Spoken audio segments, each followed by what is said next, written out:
Okay, so this video is about compartmentalization, part of a case study, and how it erodes the human soul, and how it makes sure that you segment parts of your brain, the right and the left hemispheres, and destroy your creativity for the sake of conformity. So, at work today, a boy told me that he compartmentalizes. He puts effort in after work into a side hustle so he can not work. He tries his best at work, which he should, which is commendable, but ultimately he acts completely different outside of work. He doesn't think one iota of it. And this is part of a swath of control in psyche and damage to the brain in terms of letting the human spirit not dwindle, not encompass yourself or be part of yourself in a system of work. And part of this control mechanism that harbors this conformity mechanism that you perpetrate is the belief that it should be perpetrated because someone will think it should be. This is very confusing in its wording, of course, what I've just said. I'll try and simplify it. It's basically, oh no, you can't do this, so this is the person. Oh no, you can't do this because someone will think something about you. That's, well, as an extension of that, you could say it's part of the conformity mechanism perpetrated in the school system, the education system, that compartmentalizes you quite literally in classrooms, controls your movements within the confines of often spiked fencing now, like a prison. But ultimately, what it means is the person is controlled by themselves, and they spread the virus of controlling themselves to you until you are controlling yourself. About a fictional person that thinks something fictional and it controlled their entire life.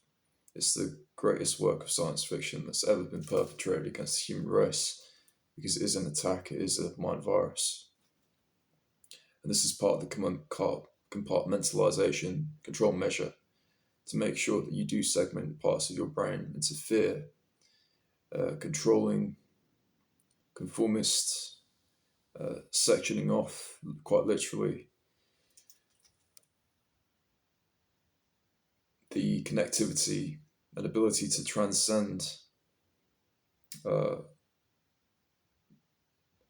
lingering control systems and structures that are fictional in themselves through humanizing it in the form of the person that also does not exist. So you are fighting yourself at this point, your own psyche, and you embody the other person. And what you've done is you've turned it inside out. Another person, and that forms society. Now, if you try to, and this is sort of an aside, if you try to better yourself through some form of abstinence or creative spiritual outlet that can manifest in a physical way, like supreme or very specific physical ability or a niche that just controls or gauges your spirit, say like semen retention, although it's not entirely proven, something akin to that or something else that's important to you, like meditation. If you try to transcend, which is a very tainted word, but if you try to fix your organism on this great practice, but not get utterly controlled by it. If you try to excel in some way, or believe that you can transcend and act in accordance to this, you will be framed in a strange light and you will be targeted. It does seem as if these are controls within and without the system to make sure that the soul is bound to structures that were not inherited in our biology but have been transformed through it and held on through it. A demonic force that is not part of a larger plan by God, but an institution that he has to work through like anything else. But ultimately, the stranglehold is on an antithesis to the soul system, which seeks freedom through creativity within bound structures, but made by God, which are more freeing, which are more alleviating of suffering, but use suffering to an extent, as my understanding goes, to not be conformist, but have conformity be the great movement of souls moving towards good, not towards a money purpose or towards something that asphyxiates the human anatomy through depleted feeling and through lack of energy and through soul suck day to day. So, this control mechanism that is used by yourself to create yourself as a villain in your own eyes transforms you into a dealer of bad cards to people and bad fortunes to tell. People have varying aspects and delivery mechanisms are usually communicatory through words and affirmations of demonic likening. And it's unusual. But ultimately, there is no such thing as compartmentalization. And people that do transcend, because there's not a better word I can think of besides perhaps seeing,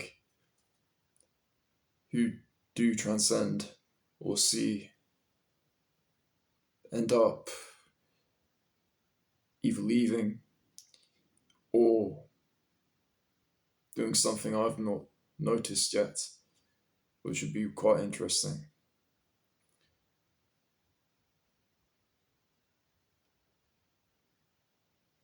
Life is a very important thing, and you cannot try to be authentic, you just need to be authentic. There are many trappings and many word games, many spiritualists. Ultimately, you just need to look within yourself, and this disintegration of the brain is gauged by the heart, and that's the most important thing. Try to seek wisdom, because you'll be dealt the cards you're dealt in each situation in the day, and you just need to deal with those cards and try to play the game as best you can, but ultimately defer to